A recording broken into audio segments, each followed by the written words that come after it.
Good morning, everyone. Today is Friday, 26th of February 2016. I believe this is day 23 of the shop fit out. Some very disappointing news regarding the front floor. The guy was here yesterday to sand the top layer and put on the clear coat. And the issue is, let's see if I can show it here. I believe I mentioned that when the guy put the top coat on, there was a lot of air bubbles that had come up. And when I questioned him about it, he said, "Oh yeah, no problem. They're gonna come out once it's sanded and the clear coat's been put on." Well, that's not the case. The guy was here yesterday sanding it, and all he had was like a little hand sanding disc, and all it ended up doing was basically sanding the top off of the pimple.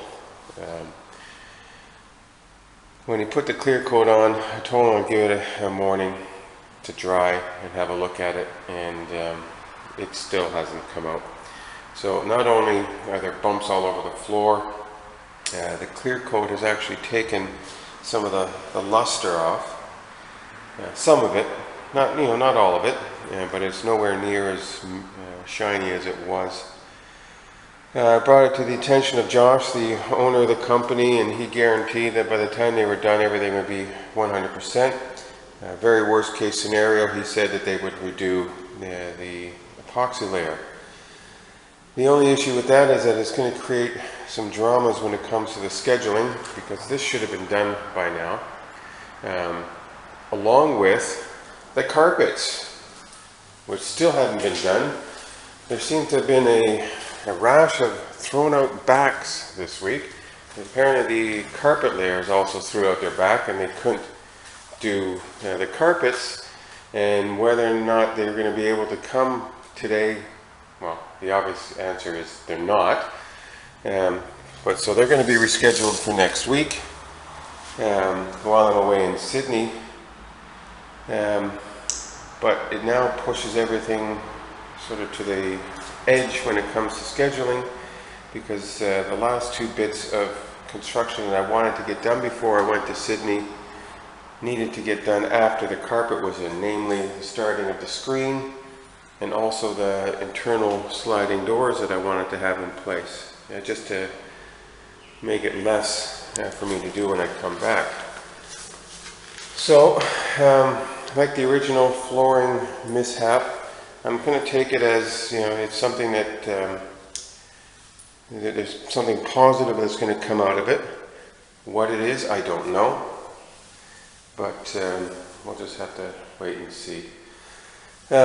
Steve is going to be coming today. Steve Collins, for those of you who know him, is going to be coming today, and we're just going to get the last of the PowerPoints hooked up so that I can get the power turned on and not have to run off the external power.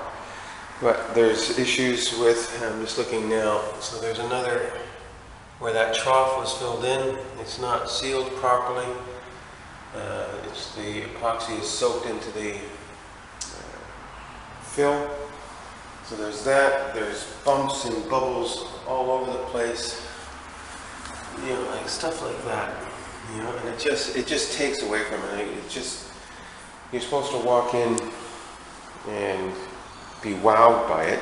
Maybe it's my tradie eye, but I immediately am drawn to all these little imperfections.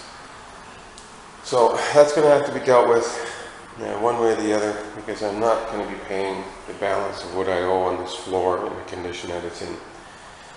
Anyways, just waiting for Steve's arrival, and we'll get the PowerPoints in, and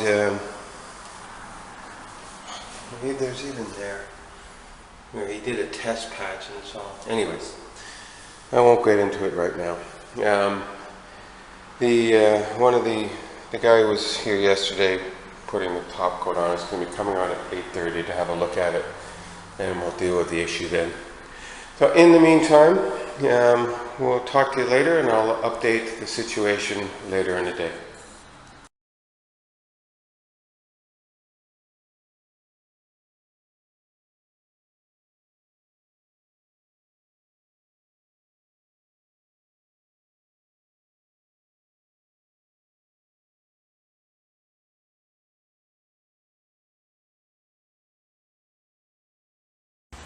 Just a quick update. This is what's left of my beautiful floor.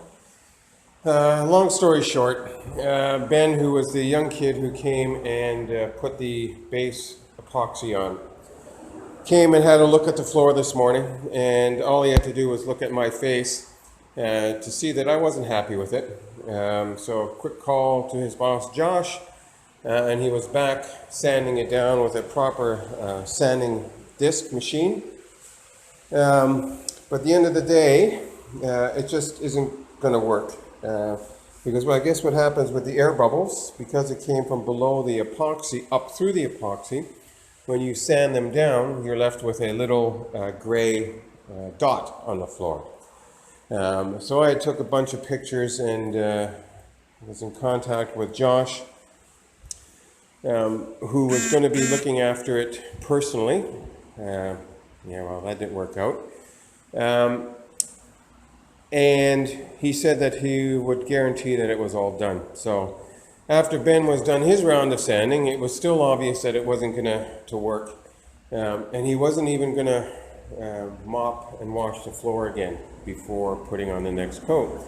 So I told him to stop. I ran out and got some mops and everything and was going to just mop all the floor to see how it came when it was clean. But by the time I came back, I guess Josh had made the call that they're just going to redo the whole floor. To which I replied, yay. And I told Ben that he can just leave for the rest of the day because I'm going to sand down the floor myself. So I got out my little Makita battery sander and some 120 and 220 grit sandpaper. And I've spent the last hour or so just going over the whole floor, sanding it down. And then I'm going to wash it all, get all the dust off of it, and we'll be ready for them. They're going to be back on Monday to retrowel all the epoxy. I'm going to ask Josh if at all possible for them not to put on the top clear coat because I don't want anything taking away from that luster that was there originally with the floor. So hopefully, because there isn't any direct sunlight here, that will be able to be done. So I'm just going to finish off sanding the floor down, and I'll show you a final shot when it's done. Talk to you in a bit.